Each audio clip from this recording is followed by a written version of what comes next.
Bom dia, oitavo ano. Vamos lá, vamos seguir a nossa aula. Vocês já assistiram o vídeo da correção, revisão de primeiro bimestre, capítulo 8 da apostila.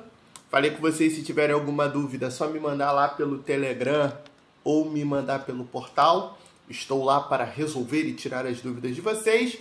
E hoje nós vamos começar com a nossa apostila de número 2. Professor, eu não tenho apostila, como é que eu vou fazer? Calma. Eu já sei que vocês não têm apostila. Por isso que eu coloquei lá na área de vocês lá do portal as páginas do capítulo, no caso da apostila 2, capítulo 9, que a gente está utilizando. Então vocês podem acompanhar lá, tá? Não fiquem desesperados, preocupados, porque eu já deixei tudo disponibilizado lá para vocês, tá bom?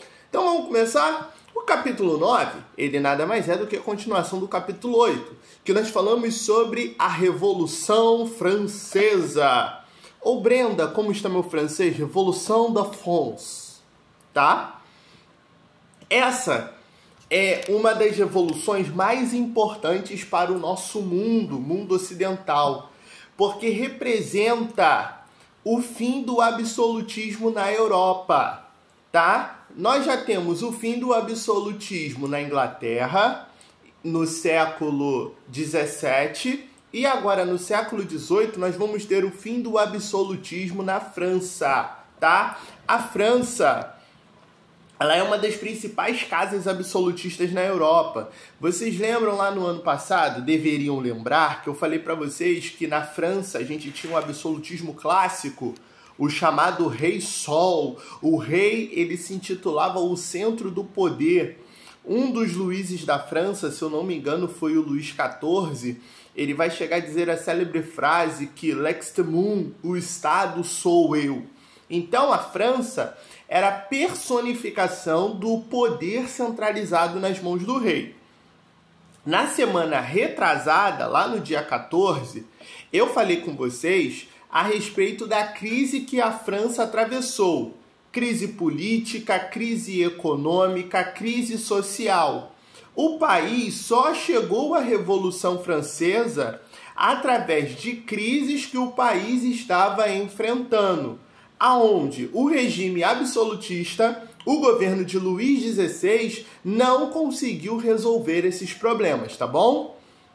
Então, a última coisa que a gente viu na nossa aula lá no dia 14 foi a tomada da Bastilha. 14 de julho de 1789, o povo revoltado com a ameaça do rei de prender os representantes do terceiro estado, o povo bota a mão nas armas, toma a Bastilha e então inicia-se a Revolução na França, tá? Hoje nós vamos estudar o período da Assembleia Constitucional e Monarquia Constitucional. Uma coisa que vocês precisam ter bem claro na cabeça de vocês é que a Revolução Francesa ela dura aproximadamente 10 anos. Ela vai de 1789 a 1799, quando Napoleão assume o poder. Então esse período é um período de muita instabilidade na França. Por quê? Porque a Revolução ela não foi muito bem organizada para ser colocada em prática. A Revolução ela começa quando o terceiro estado, naquela disputa na reunião dos estados gerais, se a votação vai ser por representante ou vai ser por estado, o terceiro estado se retira, se declara Assembleia Nacional e começa então a redigir uma Constituição. Então vamos lá. Esse período da Assembleia Nacional Constituinte é o período de domínio da burguesia, porque a burguesia ela pertencia ao terceiro estado. Eu até lá falei com vocês em uma das respostas do capítulo 8, se você não é membro do clero e se você não é nobre, você é terceiro estado. Então, os burgueses, eles eram do terceiro estado. E nesse momento de revolução, eles se aproveitam para dominar a Assembleia Nacional e pedem duas coisas, igualdade e liberdade. Igualdade com a nobreza e o clero, e liberdade econômica. Eles querem uma autonomia maior economicamente Lembra? Burguês trabalha com comércio, então ele quer liberdade econômica e ele quer igualdade com a nobreza. Ele quer ser tratado da mesma maneira que o nobre é tratado. E uma das grandes reivindicações por parte da burguesia é o fato dos nobres e do clero, primeiro e segundo estado, serem isentos de impostos. Então isso era uma reclamação que a burguesia, junto com os camponeses, trabalhadores urbanos, operários, artesãos, advogados, todo esse mundo de gente que não é nobre e nem é clérigo, exigem do governo, exigem do rei, tá? Só que aí nós temos que lembrar, isso aí vocês têm que ter muito claro na cabeça de vocês. O terceiro estado, ele não é igualitário. O terceiro estado, ele é multifacetado. Ele tem várias faces, ele tem várias caras. Então, inicia-se na França um período de grande terror. Por quê? Camponeses e trabalhadores urbanos, eles começam então a saquear terras. Você vai ter algumas informações no interior da França, camponeses que vão tomar a terra dos seus senhores, vão tomar a plantação, vão rasgar as dívidas que eles tinham, escritas em papéis.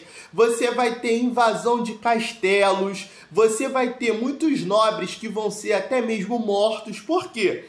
Porque os camponeses e os trabalhadores urbanos, eles estão enfurecidos, eles estão revoltados, eles agora tomaram poder na França. Então é um período de grande terror.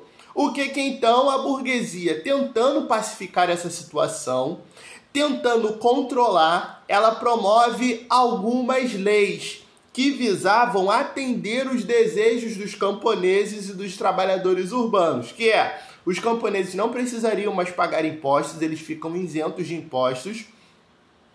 Fim da isenção de impostos da nobreza, nobreza e clero agora passam a pagar impostos.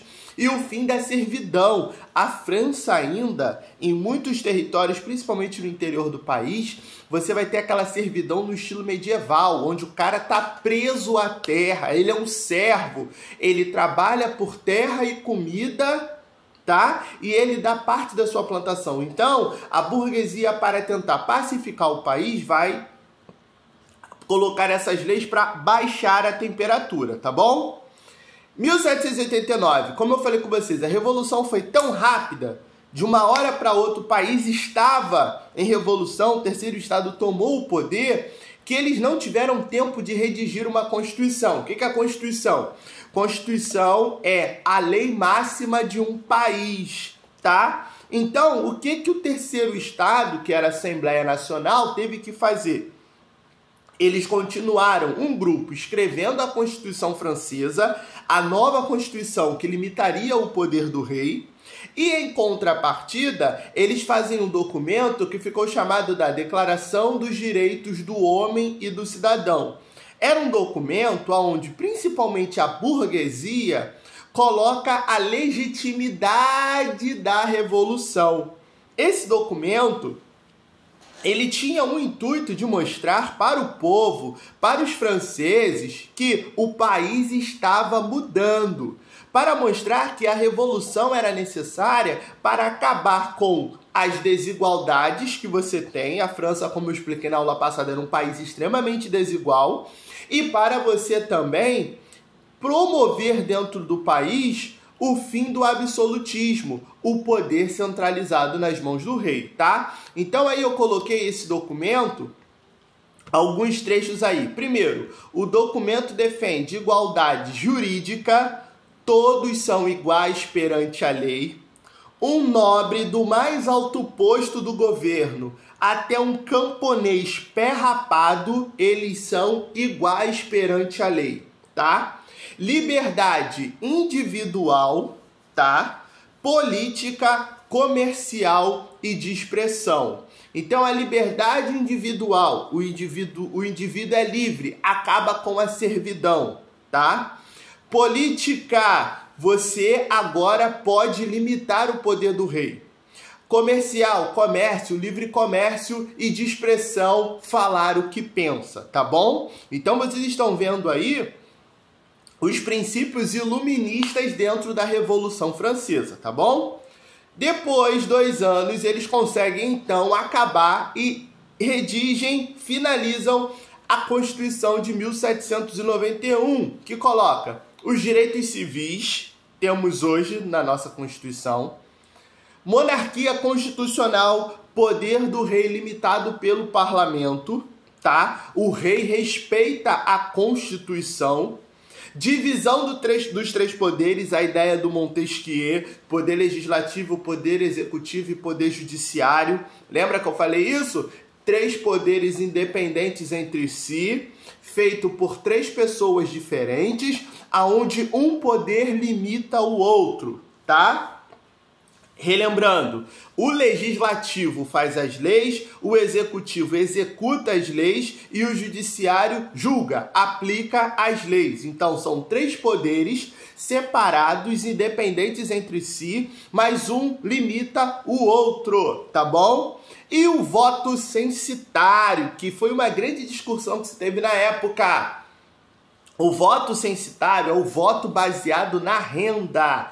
Então, não era todos os franceses que tinham direito a voto, tá? Você tinha que ter uma renda mínima anual para você poder ter direito a voto na França. Isso aí vai acontecer também no Brasil, na Constituição que Dom Pedro I vai fazer em 1824. Quando a gente vai falando de Brasil, Império, eu vou falar um pouquinho mais sobre o voto censitário, mas o objetivo principal dele é você limitar a participação das classes mais pobres, porque você estipula uma renda mínima. Vou dar um exemplo aqui. Hoje no Brasil, se nós tivéssemos voto censitário, só poderia votar quem ganhasse mais de 30 mil reais por ano. Dá um exemplo. Se você ganha 20 mil, você não vota. Se você ganha 25 mil, você não vota. Se você ganha 29.999,99 centavos, você não vota. Então, a ideia é só os mais ricos votarem. Você limita a participação popular, tá bom? E isso vai ser muito reclamado pelos camponeses e pelos trabalhadores urbanos, porque nesse momento agora nós estamos vendo um distanciamento da burguesia das classes mais populares, tá? Essa Constituição que foi feita em grande parte por burgueses é um momento onde a burguesia fala assim: camponeses e trabalhadores urbanos, muito obrigado pela ajuda na Revolução, mas agora nós não precisamos mais de você. Vocês ficam aí, deixa que a gente, burguesia, cuida de vocês. Então é um momento onde os burgueses estão tentando se distanciar do resto do terceiro estado. Porque o grande interesse da burguesia, isso aí é uma coisa que tem que ficar claro na cabeça de vocês. A burguesia, ela não quer uma participação popular. O que o burguês quer é ele poder ter uma participação política. Ele não quer arrastar com ele as classes mais pobres. Ele quer se igualar à nobreza e falar assim: camponeses e trabalhadores urbanos, fiquem aí quietinhos na de vocês. Só que para a burguesia na França poder alcançar isso, ela precisou da ajuda das classes populares, tá bom? Vamos lá. Então, essa Constituição visava uma tentativa de conciliar os interesses da burguesia e da nobreza, mas, no fim, a Constituição enfraquece a nobreza e o clero. E aí nós vamos ter novas medidas. Confiscos de bem do clero, as terras da igreja vão ser confiscadas e divididas aos camponeses. Separação da igreja e Estado, a França agora vai ser o que a gente chama de Estado laico, sem religião. Nós não temos mais religião na França, cada um segue a religião que quer, e isso é muito interessante porque a maioria dos burgueses eles vão seguir a religião calvinista, Calvino, que vocês estudaram lá no passado comigo em Reforma Protestante, a igreja calvinista que apoia o lucro é sinal da bênção de Deus. Então os calvinistas vão começar a ganhar poder na França, eles ficam conhecidos como os huguenotes, tá? E as camadas populares são excluídas através do voto censitário. Então, como eu falei, para a burguesia, a revolução poderia ter parado aí, porque ela já conseguiu o que ela queria. Igualdade com a nobreza, subir subir politicamente dentro da sociedade e chegar ao parlamento, conseguir os direitos políticos que eles não tinham, tá bom? Mas nós vamos ter resistência dos monarquistas. Vamos lá. Começou a Revolução, 14 de julho de 1789, o povo toma a Bastilha e viva Afonso.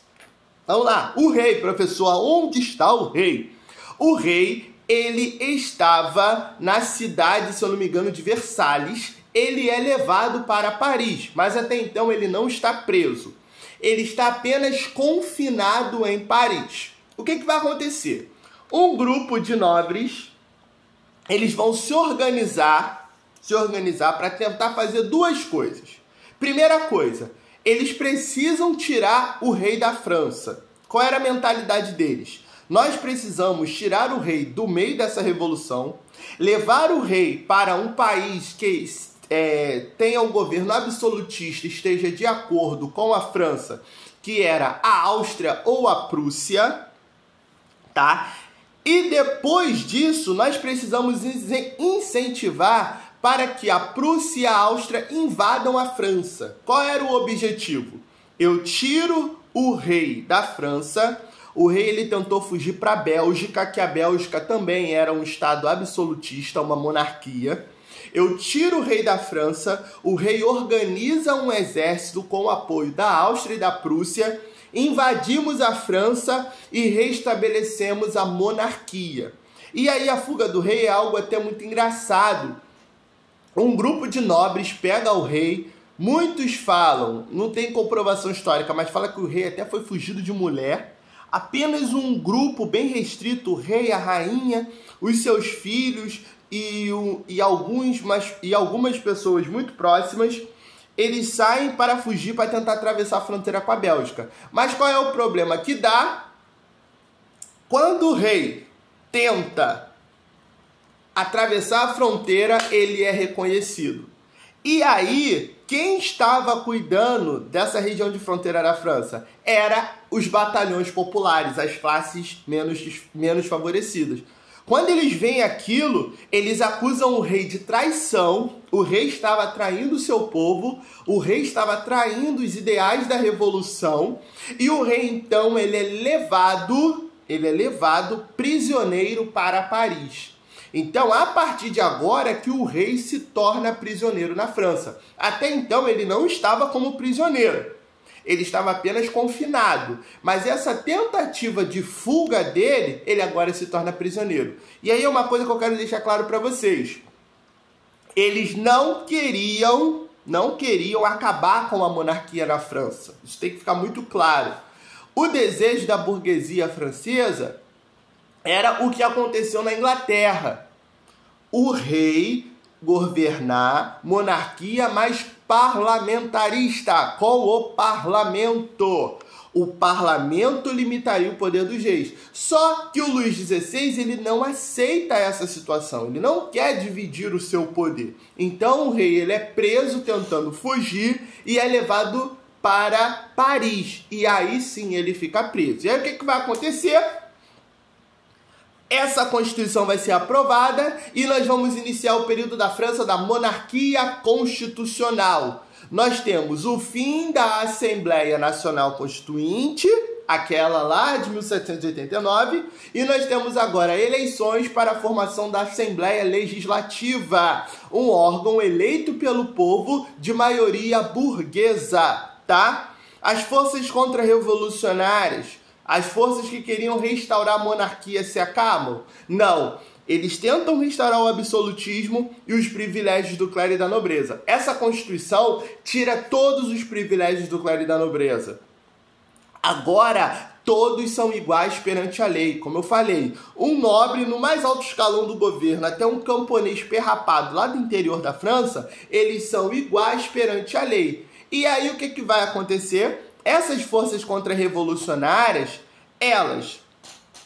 elas incentivam a invasão da Áustria e da Prússia. A Áustria e a Prússia organizam um exército austro-prussiano e eles invadem a França.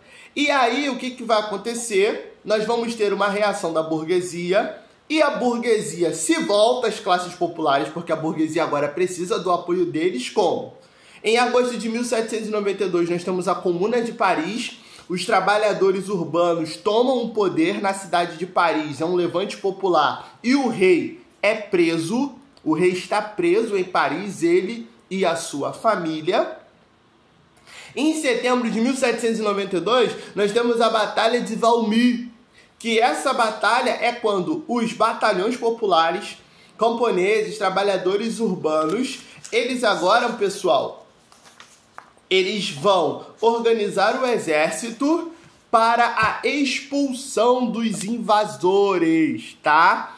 O povo vai se unir para expulsar esse exército invasor. Qual era o objetivo? Manter viva a revolução na França. E aí, lá na apostila de vocês, na que vocês têm, no último capítulo, ele bota lá na questão 5 o que hoje é a Marseillaise, que é o hino francês. Olha o que eles cantavam, porque essa música ela foi composta durante a Revolução. Então, olha o que eles cantavam enquanto eles estavam indo enfrentar o exército invasor, que estava tentando restaurar a monarquia absolutista na França. Ó, avantes, filho da pátria, o dia da glória chegou. Contra nós da tirania, o estandarte ensanguentado se ergueu. Ouvi nos campos, rugir esses ferozes soldados, vêm eles até os vossos braços, degolar vossos filhos e vossas filhas. Então, olha só, ele está chamando o povo para a guerra, porque esses soldados ferozes invasores que estão vindo, eles vão degolar os nossos filhos e as nossas filhas. Então, olha como é que eles incentivavam a população a ir para a guerra. Aí é o refrão do hino francês. Olha o que diz.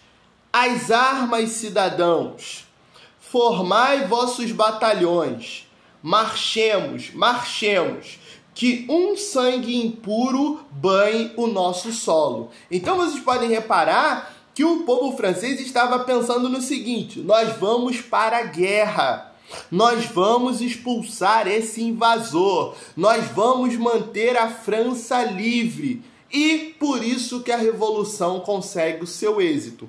Então, os batalhões populares vão conseguir expulsar o exército invasor, o exército austro-prussiano. Eles vão ser expulsos da França. E aí nós veremos cenas no próximo capítulo da próxima semana, que quando o rei e a rainha vão ser mortos em praça pública, tá bom? Pessoal, espero que vocês tenham entendido. Se tiver alguma dúvida, só me chamar lá no portal que eu tiro a dúvida de vocês ou no Telegram, tá bom? Para casa, vocês vão fazer o capítulo 9. Já coloquei o capítulo lá, só vocês colocarem as respostas e me mandarem pelo portal. Capítulo 9 eu vou querer a resposta pelo portal. Como eu já falei, pega o caderno, só botar lá no caderno, exercícios capítulo 9, aí eu vou pedir um favorzinho para vocês, para me ajudar, né? Vocês gostam de me ajudar, não gostam de ajudar? Quando vocês colocarem lá em cima, exercícios capítulo 9, do lado vocês coloquem o nome de vocês, tá?